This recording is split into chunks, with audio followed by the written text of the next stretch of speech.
The production of this video was made possible by donors to the Orchestration Online Patreon initiative. Please consider adding your support to the creation of free educational internet resources by visiting our Patreon page linked below.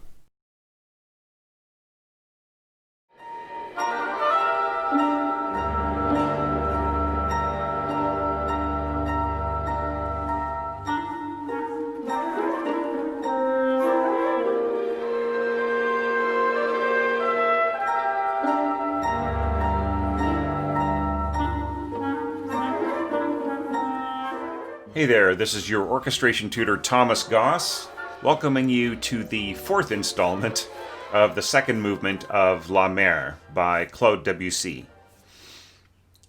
We left off with the harps plucking away at these high ottava A-sharp octaves. And that continues on for quite a while, and it sort of sets the tone for what's happening. There's this kind of a watchful sense of pacing, isn't there? Where some kind of machine noise, like maybe a bell from a ship, or maybe raindrops on the window of the boat that the observer is in, or some other kind of thing is happening just rhythmically, or maybe it's just our own sense of internal machinery that is caught up by this little tinging on the harp. What's really cool about how it's interpreted, and don't be confused by the change from A sharp to B flat, probably most harpists would just play over the same strings all the way through. But they could conceivably change over to B flat strings versus A sharp strings, just a different set of strings set to the same enharmonic pitches. All right. But what's cool about it is that Debussy adds all these little additional punctuations in the form of horns playing stopped, right? Just a fairly short tenuto accent on this. And here, pizzicato, this is kind of funny, avide. So if you look that up on Bing Translator, it'll tell you a vacuum. So, no, Debussy does not want you to get out a small household appliance in order to play this. What he is asking for is an open string, right? Sort of the sense of empty translating as open, right? Like the open string with no fingering on it. That's what's intended here. That just cracked me up. Not that I needed to look it up, but I just was wondering if other people went to go look this up, what they would find. And of course, like it was a vacuum or a void, an abyss. Yeah, it just means an open string. Okay, so first and third doubling with the open D right in here. And that makes a really wonderful sound if the players are really listening and they match up their sense of force together. It really sounds great. And in fact, I feel that the Kaleidoscope players once again nail it perfectly. The horn players really seem to be listening to the string players. So, what else is going on here? Well, there's the actual musical content, right? Not just the rhythmic window dressing. And here you get this by the oboes and English horn. And this is textbook oboe family scoring, or wind family scoring, to score in three parts and to have the auxiliary, the lower auxiliary, in this case the English horn, perform the third voice below. And you'll also see this in some scoring by Holst. He'll use the oboe family in this way, and he'll use like clarinets in three parts and in four parts, with the bass clarinet taking the bottom voice. And then, of course, there's some bassoon scoring where you'll see that as well, three or four parts with the contrabassoon taking the third part or the fourth part. With the fourth part, it's really cool because the contrabassoon is playing octaves with the first bassoon. And that's the same story with the clarinet when that's scored in four parts. But anyways, all that aside, you can hear that this works absolutely beautifully. Meanwhile, answering on the downbeat of the next bar, we have this big shove by the lower strings. And Once again, I feel that Kaleidoscope Orchestra gets this absolutely perfectly. I've lectured on what tenuto means for strings in the past, and really it is a blocky articulation style where the strings are essentially just playing one big square, right? They're not starting gently and then living into it and then slowly rounding off the end of their note. In this case, it's just a very firm stroke that starts as loud as it's going to remain. In this case, it actually dies off a little bit. So you get that blocky start, you get some diminuendo, but the force, the speed of the bow remains consistent all the way to the end. And you'll hear that in the recording that I am going to play in a few minutes. After that statement, the clarinet picks up the melodic duties. This is extremely cool here. You have this trill, and I've actually heard most clarinet players pretty much hit the beginnings of these trills somewhat forcefully, dun, dun. So this slur right in here sometimes gets ignored. So dun, dun, dun, dun. And when the dun, dun starts, you've got doubling on pizzicato. Now don't be confused here because this is A clarinet, right? Which transposes down a minor third. Minor third here, C natural, right? Okay, so the violas are outlining in pizzicato the main notes of the clarinet part, all the way to right here. What's cool about this is not just that it is pizzicato punctuating those pitches, but it's also that the violas have a very complementary sound with the clarinets. So really, rather than you feeling the violas as their own note, you just get extra punch from the clarinet right in here. It's a way of disguising the actual sound and identity of the violas and having them serve to just push at certain notes in the clarinet part. Very cool, these rips right here from the flutes. And that's, of course, the wisest thing to do. À deux, with two players. And that basically takes care of any concerns that there might be that the flute would not stand out enough. But it does a further thing, and that is to take away some of the intimacy of the flute part. When it's doubled, you lose some of that sense of isolation, aloneness, and also soloing, right? So you can take the showiness out of a wind part by doubling it, especially flutes in their lowest register. The first bassoon helps to guide us harmonically to this next place right in here. You see that the harps sort of disappear, and there's this tremolo right in here. Debussy in three parts. One thing that you'll notice here about this recording, as great as Kaleidoscope Orchestra is, and that is that when the strings go Debussy, that's when you sort of hear that reduced strings are not the most ideal approach for this. Now, of course, you get a more intimate sound when the music is not Debussy, but it's just very, very hard to get a sense of clarity sometimes when there's this kind of scoring and other parts are involved, right? So this would not be a problem if you had, say, 16 firsts, 14 seconds, and so on. In that case, the impact would not be lost, right? But there's just a sense there that it's more difficult to hear Debussy, at least in three parts, with the heavily reduced strings in a chamber orchestra. But, I mean, that's a very small gripe. You just really have to accept that as a reality. It's not necessarily a problem, it's just a different way of interpreting the music. Now, as the strings take over the sense of pulse on every beat, the trumpet comes in and just plays this ba-da-da-da-dum. Wonderful little clarion call. Once again, it's much higher than you think it is, right? This D right here is actually sounding G above the staff. And Debussy is asking the player to play softly, which is pretty hard, actually. It's not incredibly hard, but it's getting into the difficult area, the place where the trumpet wants to actually play out, and the player has to control it with their lip and just sort of bring it in. And that's not the easiest thing in the world.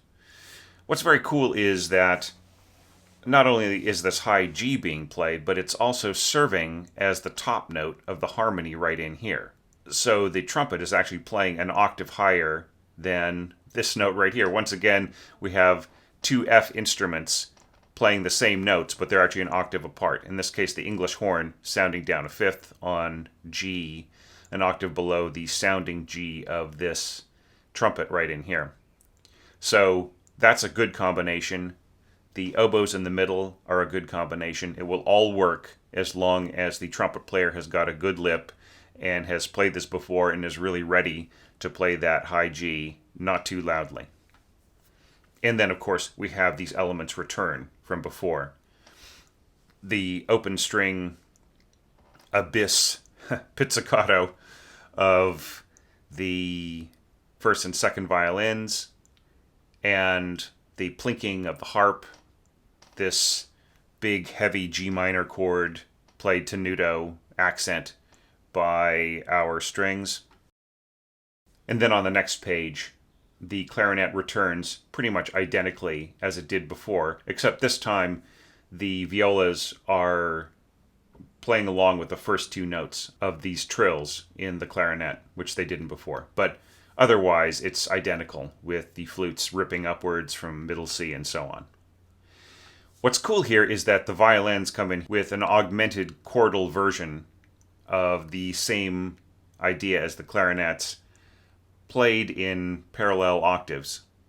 And here you can really hear this. This comes through really nicely, but of course there's almost no competition from any other instrument at the same time. Interesting how the violas are basically doubling the third voice of the second violins for the most part. And a little bit of contrary motion here. Once again, excellent counterpoint on the part of Debussy. Upward motion from pizzicato lower strings. And we've got this build from the cymbals. So here I think Debussy just really wants the kind of a sound. Right? He just really wants the player to back off a little. And the problem here is that the cymbals tend to sort of aggregate force when they're rolled, right? So they want to keep building. So if you back off, then the cymbal is still excited and it still wants to get louder, right? So if you just keep adding to it, there's a certain point when you are rolling cymbals, especially with like soft mallets, where the cymbal just kind of doesn't want to calm down. So there might be a situation where if you wanted to get this absolutely perfect, you could actually have two different sets of cymbals, right? So you could push one and push the other, but nobody does that. You know, that's kind of taking it way too far. I love this little trill right in here from the first horn. It's too often ignored by the ear, but it works absolutely perfectly. Basically trilling on a sounding F natural as the rest of the music goes on. This, right? So this is kind of a response right in here, right? So we've got the which is replicated or reinterpreted by the violins, and then this is being developed by in the winds.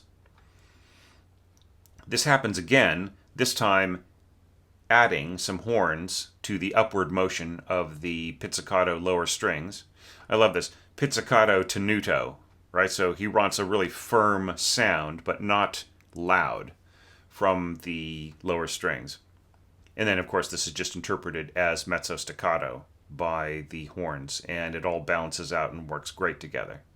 Same thing as before, Debussy in three parts by our violins. And notice here, the violins continue on, this time playing the same notes that are happening in the winds, just for the first beat. Notice that the top note right in here, C sharp, going to C natural, going to B, and so on, that is being played by the piccolo. So we have piccolo doubling on top. And then the two voices below are being doubled by the flutes. Then we've got the same basic relationship here with the first oboe and clarinets doubling what's going on in the seconds, or vice versa, really. I love this little trill here, and then a little rip going up, which is doubling the English horn part. Very, very cool, intricate scoring, and yet not incredibly complex. Now here we've got this pizzicato, basically punctuating the downward motion of the winds right in here. Notice that it isn't just throwaway harmony here. This really is the same chord that's being played by the oboes and flutes, going to the same chord right here, covering the two flute notes and the first oboe note. And then, of course, the second oboe note is basically just the octave with the first flute. Now, I have to say that right in here, this kind of scoring is really tricky. Asking the second player to play all of this fiddly stuff going very low, all the way down to C, you need a very professional player to get this to play right, or it could easily squawk, right? It's just the rapidity of it and the subtlety of it that is difficult to completely nail. I would say that this is some fairly difficult scoring, but I mean, it's not impossible. It's not like a huge burden. But I would say don't just throw that kind of stuff into your piece unless you know that the players you're working with are professionals. Then that's just repeated right in here, right? And we see the descent of the pizzicato as this little idea, this little shuffling, bustling idea, works its way up and down the winds. Now, as that's going on, it's easy to just ignore that, and I want you to really turn on your orchestrator's ear and listen to all of the details as this proceeds when I will play it back for you in just a few minutes. And listen to those textures, this wonderful, just shuffling, bustling textures going on behind this simple statement again. Ba-da-da-bum-bum. Taking us to right here, and this is what looks like a huge page, but really it's very simply constructed, right? We've got this bum bum bum bum bum bum bum bum bum bum bum bum. You've got this bass that is basically just playing the same thing over and over again. That pattern in the lower strings is eventually joined up by pizzicato in the violas, which is basically made up of notes that are based in other parts, like, say, the B flat being the same as the third voice in the two parallel violin parts. And then we've got this E, which is the same note as the horns right in here, and so on, just working its way downward. Meanwhile, this sort of rhythmic pulse is being underlined by a little bit of triangle on the downbeats, and then that turns into an offbeat, which is really cool. And then on our third beat, we get a little splash, and the splash is actually helping to propel the feeling of push into the next beat, right? We have these runs cascading downward, first in seconds and violas, and then adding Debussy in three parts, ottava for the first violins, and the same exact thing without ottava, an octave below for the seconds. All of this pushes down and then just gets lifted back up by English horn and clarinet. Notice that the English horn is actually playing below the clarinets, right? So this is actually a B flat, which is an octave with the first clarinet. And it maintains that relationship all the way through. There's also this little ba-dum by the horns, second and fourths, right? So they're going biam, biam, biam, biam. And at this point, the first horns come in and start to go da-dun, da-dun. And that just makes things even more exciting. Once again, we've got some contrary motion, some counterpoint here. And the third comes in to just firm up that first part. To make things even more exciting, the first and second bassoon come in, starting the same notes, an octave lower and half a beat earlier, that the horns are playing, and then coming together to skip into that third beat. Now, as the music proceeds, of course, and the strings get higher, the upper winds start to pile on. And it's interesting that the piccolo doesn't really get overused. It's left out. And really just the first flute and then A2 flutes playing the top voice over the harmonizing oboes below. As the flutes go to A2, then you hear glockenspiel come in here, basically doubling that upper voice. It's also easy to sort of not hear that until the second time, right? Because the glockenspiel player will hold back just a little bit. Same time, we have these upward arpeggios by the harps, and it is all leading to something really terrifically exciting, which you will have to wait for, because I'm going to play the music now for the last 3 screens. So focus on all of those things, the beautiful, careful, slow build that starts off just so sneakily and yet so vivaciously, and then just ends up being terrifically overwhelming by the end of this page. All the little building blocks that go into it, the cascading strings, and the way that they sort of hand off here to ottava firsts, and then the same below in seconds. Listen for how the horns get more and more aggressive until they're finally just almost ripping by the end here. And listen for when the bassoon comes in. That's something that the ear often disregards. Then, of course, the reactions by first English horn and clarinets, and then the upper winds piling on, and then the glockenspiel and the harps joining in as well. On the previous page, listen to how the violins pick up the same basic idea as the clarinets and reinterpret them with augmented triads. And the winds react in a similar way to the end of the clarinet's thematic statement.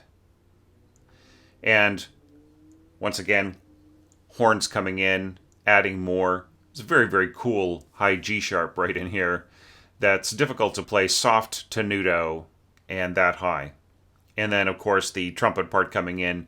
Do not let this trumpet part block out the excitement of what's going on behind it. And then, of course, the first screen that we studied with our triple oboe family chorale coming in here. The wonderful sound of open Ds on violins being doubled by stopped notes on first and third trumpet. And this mysterious pacing, this pling, pling, pling going on. And of course the entrance of the clarinet with the flutes ripping off from that same exact note, which I didn't mention before, the C natural. They're basically just playing off of it, similar to how the solo oboe played off of some of the notes of the solo violin part in our last lecture.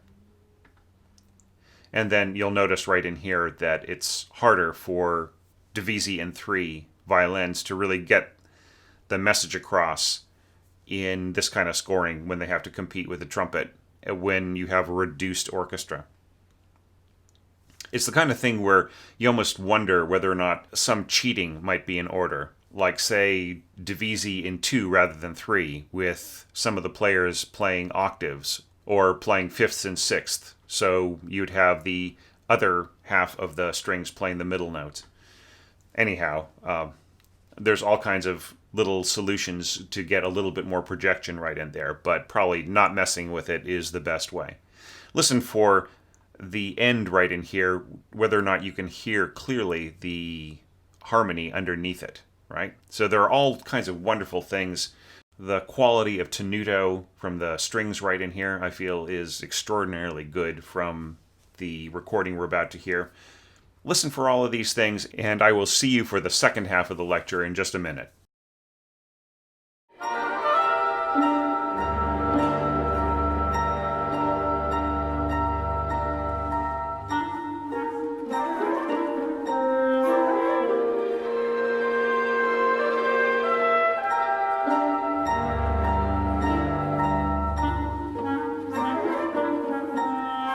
Now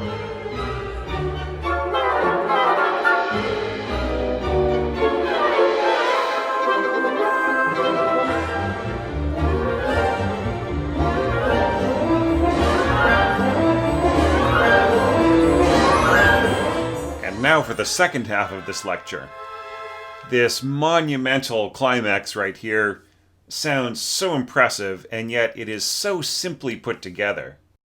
I'm often reminded of how, not really easy, but how simplistic in a lot of ways tutis are, massive tutis. Sometimes if you follow a few basic rules, they're not all that hard to score, or they're not all that complex to score. Hard is a sort of a subjective word, because it could be very hard for the composers to get exactly the right tone color, but the scoring may in the end just be fairly simplistic in terms of its organization, and that is certainly true right here. And yet it's ingenious. Once again, we've got to put on our transposition hat, right? So, what are these pitches? They're actually a C third, right? So they are actually C and E stuck together. Now, what are these pitches here in the clarinet? They are also C and E.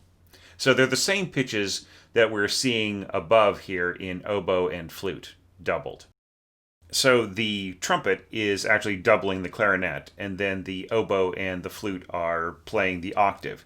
What you'll notice here is that you'll hear the sound of the trumpet, and you'll hear it just so bright, so powerful, and so rich. And you won't really hear what's making it so beautifully rich in a way that's different from just trumpet without all the help from the winds. But the doubling with the clarinets adds a lot of richness right on the pitch, even though the clarinets do get smothered. And then the oboes and the flutes above capture the body of tone and actually make it even richer and add their own body of tone above it. So the result is this kind of super trumpet that you see right here. Now, this isn't something that I would recommend doing all the time, but notice how Debussy has saved this little trick for a moment where the trumpet would just be really isolated as its own element. And when you think about it, what are the elements here? We've got this triple octave of G-sharp trills, and we've got these thirds. That's really it, isn't it? So with this kind of showcasing, the scoring works really, really great, just to bring out that one idea of a really, really rich, really, really present trumpet that has a wonderful resonance above it. Now, I've heard some recordings with orchestras that really try to have the flute and oboe play out a little bit in the mix, and I think that's actually a mistake. I really prefer what happens here in this Kaleidoscope recording, where it seems as if all you're really hearing is the trumpet, but it's just enormously more present than it would be if it were just trumpets. So that actually happens twice, right? We've got the same trill, same thing going on here, right? So we don't really need to revisit that. Now let's look at this big tutti chord right in here. We get a shove here, marcato from the strings, marcato pizzicato, right? So they're really just plucking that. Cymbal crash from the percussionist. And we've got this big hammering B-flat octave and a fifth from the bassoons. We've got the horns playing a B-flat third above that, so we get the sense of the B-flat chord on the bottom. Now the A-flat thirds above are going to turn that into a complete dominant ninth chord, right? Especially with the trills in the strings, and now adding piccolo here, are changing to a trill from G sharp to A natural to G sharp to A sharp, right? This, once again, is an A-flat third, and so is this, right? A-flat and C natural sounding, right? So E-flat sounding down a minor third is C natural, C-flat down a minor third is A-flat. And then the same thing here, up a fourth, an E-flat third is an A-flat third. I really love the difference in tone quality here too, like the da-da, da-da, the richer sound of the trumpet as it gets a little bit lower.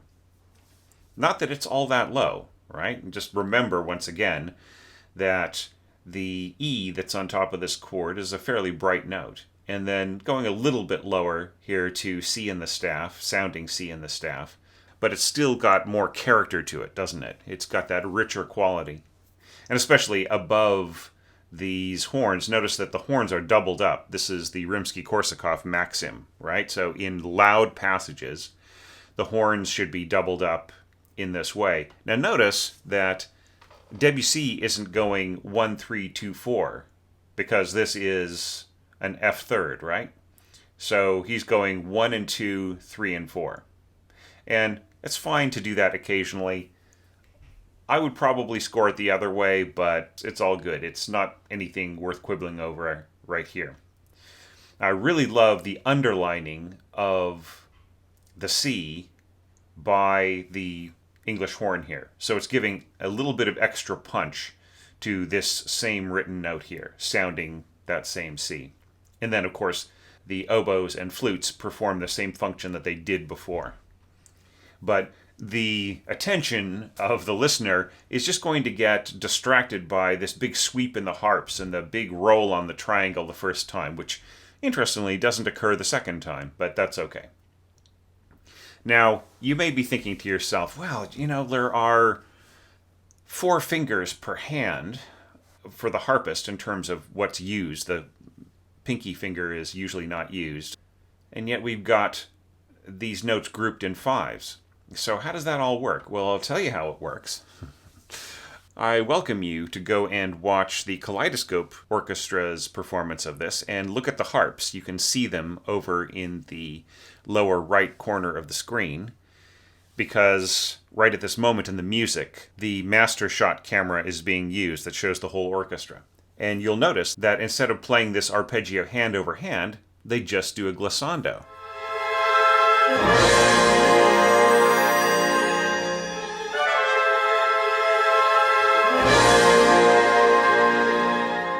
So how does that work? Well, I'll tell you how it works. What we've got here is a pitch set of 5 pitches, right? So the harpist is going to tune their strings to D natural, E sharp, and harmonically sounding F, right? And then just F natural on the F string.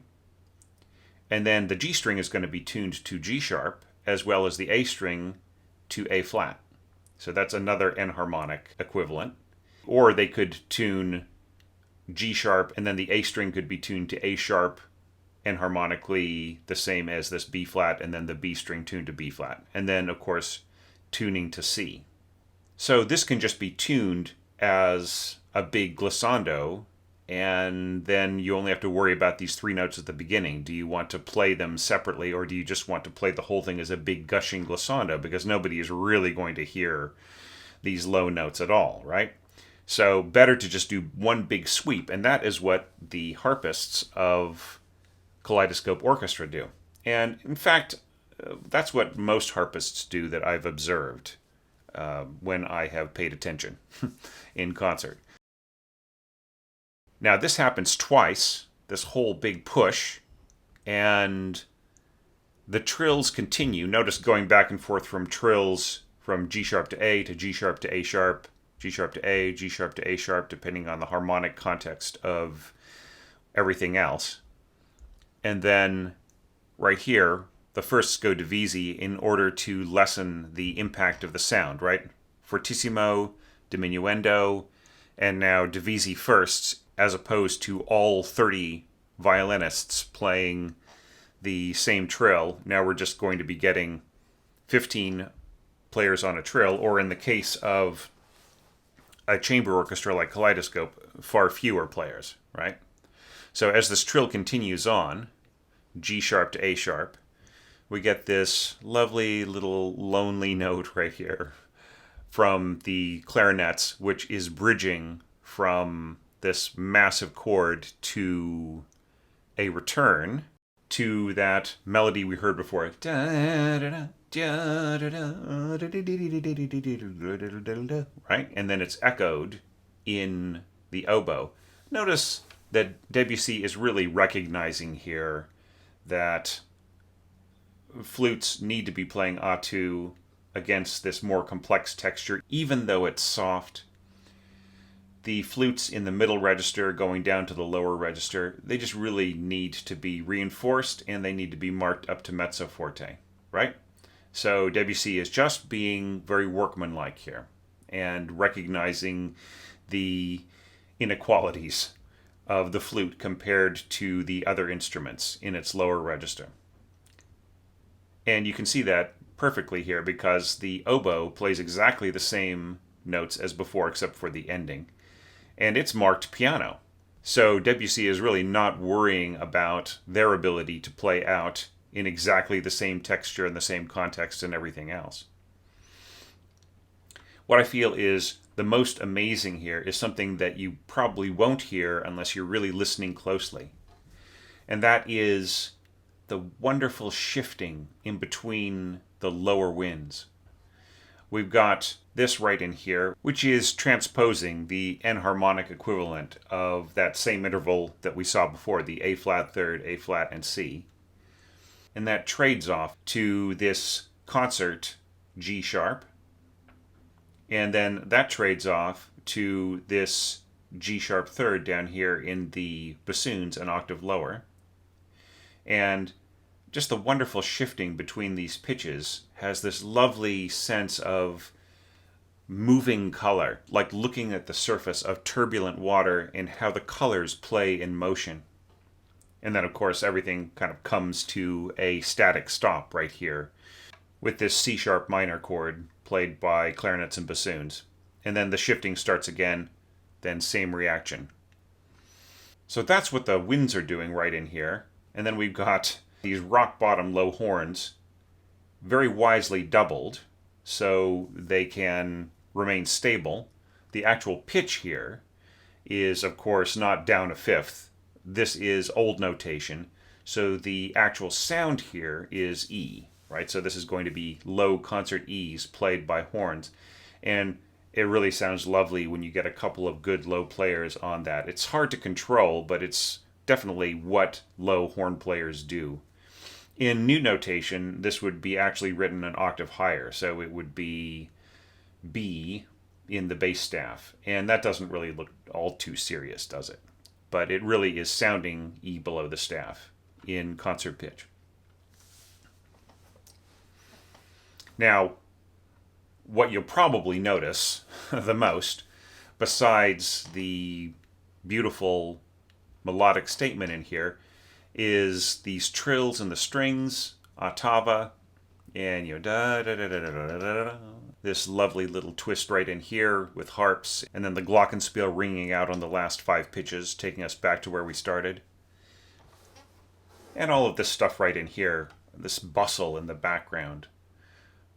Notice the measured tremolo, so each of these is repeated staccato, and I really love what's going on the cello. It has such a great sense of motion. This push right here, this one C sharp note that really roots what's going on here in the lower winds, happening again here. This is really beautiful orchestration.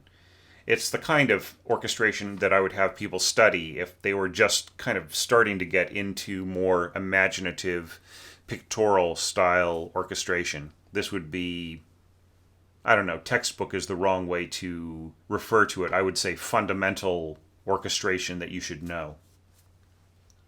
And of course, for a conductor studying this, it presents some interesting challenges. You might run into an ensemble, say semi-pro or community orchestra, and they would need a little bit of help right here in the lower winds. The horn players, you might have some quandaries there if your low horn players are not of the greatest quality. You might also need to make sure that the strings were tight in here. So there's a lot to unpack right in here. But I can't spend too much time on any one section because I don't want these lectures to be too long in this La Mer series. So let's move on to this wonderful reaction. Da da da da da da. This time in cellos playing octaves with the seconds.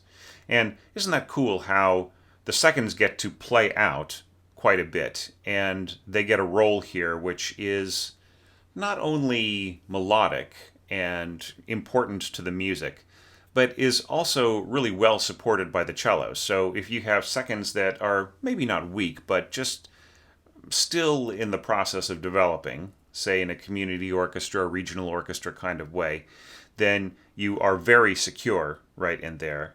And the firsts can be left to the that kind of counter melody going on, and their higher rolls. And this viola scoring right in here is really lovely. It's really controlled. It's filling in that area in the middle, and it's kind of staying out of the way. Notice there are voice crossings here, with the seconds dipping down below the upper note of the violas from time to time. And the violas will stay out of the way of what's going on here thematically. It's all really, really well done. Once again, you'll sort of hear the difference between chamber strings and small orchestra winds, in the winds being a little overbalanced. You'll hear that in the recording a bit. It's not dire or anything, but you'll definitely hear that the strings are a bit softer than the winds. What's going on here is pretty much the same thing both times, right? The first violins are playing this cool little melody, and the winds are responding with their own tone color. And English horn right here is essentially playing the lower voice that you see here in the firsts, while the first oboe and the piccolo are playing octaves with each other, right? So it forms a triple octave. And once again, we see the English horn being used as the fundamental note in a triple octave with flute and piccolo. It's very, very effective, just so long as everything is balanced and the English horn isn't playing too low. Meanwhile, we have this lovely arpeggiation going on in the harp. And this is great harp scoring. In fact, I would say most of what's going on in La Mer is just excellent harp scoring. Sometimes the harpist will play out a bit here. Sometimes in an orchestral performance, the harps will be close mic'd to a certain degree. In this recording by Kaleidoscope, of course, it's more of just a straight live recording without a lot of special miking. So the harp is very, very subtle in here, and I think that works really, really well too, not playing out too much. While the lower winds really sort of take a bit of a back seat with just a touch of harmony here and there, I really love what happens here, where the horns and the clarinet start to double for emphasis what's going on in the seconds and the cellos, and the bassoons more directly double what's going on in the violas, rather than just playing around them. And that takes us to the statement of the ya-da-da, ya-da-da. And I think that this is different enough to where it really merits some closer inspection, with the first violins coming in and then taking over on the da-da-da-da-da-da, with this little preparatory F double sharp. Now, it's perfectly fine to score double sharps and double flats for strings, just so long as you don't overdo it. Like if the entire part is just a bunch of double sharps and double flats, that is really kind of boring and annoying to play. But if you have to throw in a double sharp in diatonic string scoring like this, it's perfectly fine.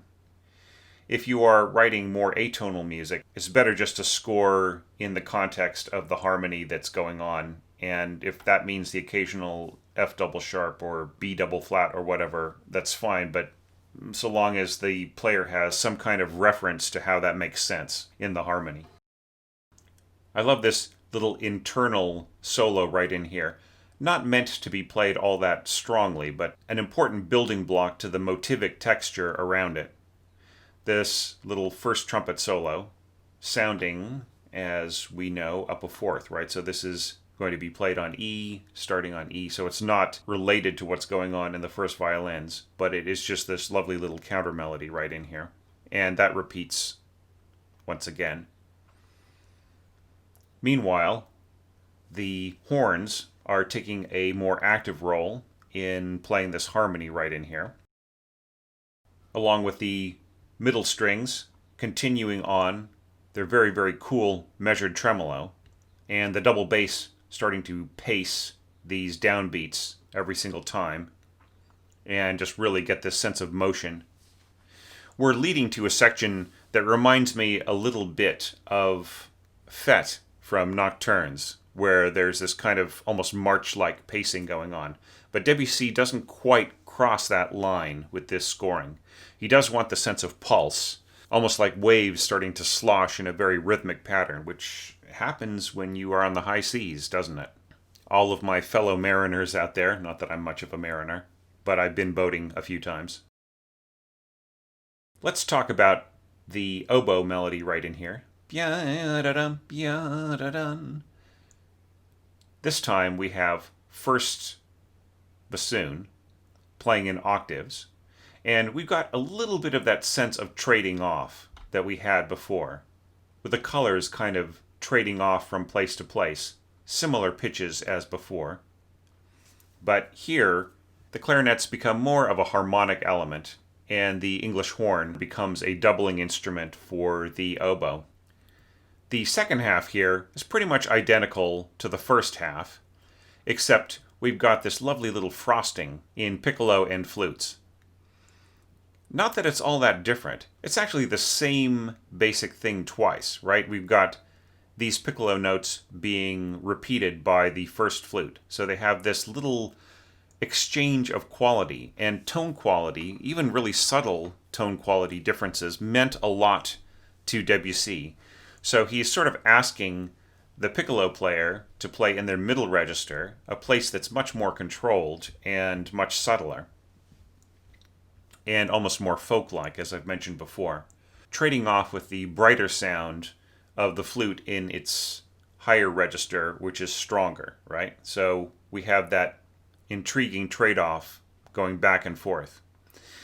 And this leads to a major development section of this basic motive right in here. And I feel that that plus the wonderful, charming, breathtaking ending of this movement is enough to be its own lecture. So I will just end this very intense discussion of architecture in orchestration and leave you to ponder what we've studied here already. So really, listen for that inside voice of the solo trumpet right in here. Listen for the remnants of that little sloshing around here, and then how the oboes really thicken up at the ends of each of these 4-bar sections. See if you can hear the difference between the piccolo playing the same exact 3 notes as the first flute, as they trade off over that. In this previous screen, of course, we kind of see the simplified version of what we just listened to, but listen for how the flutes, A2, playing mezzo forte, pretty much equal the same amount of projection as one single oboe playing by itself at the dynamic of piano. And then, of course, here you can hear this background shifting of colors so much better. But also listen for this wonderful, firm downbeat of C-sharp minor, punctuated by just one little push from the double basses down here. Also listen for the tone quality of this low E played by the horns, and how that enriches what's above it. The stuttering, shifting, measured tremolo staccato of the middle strings, and the ottava trills of the first violins above that.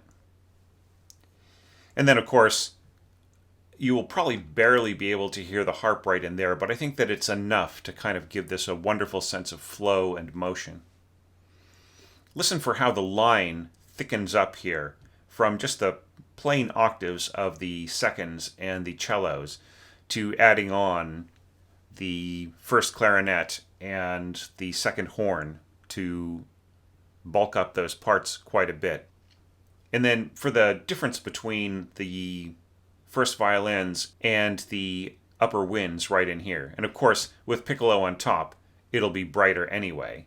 But you'll probably hear just some of that quandary that happens with chamber orchestras in passages like this that are Debussy and yet very prominent and yet have to mix.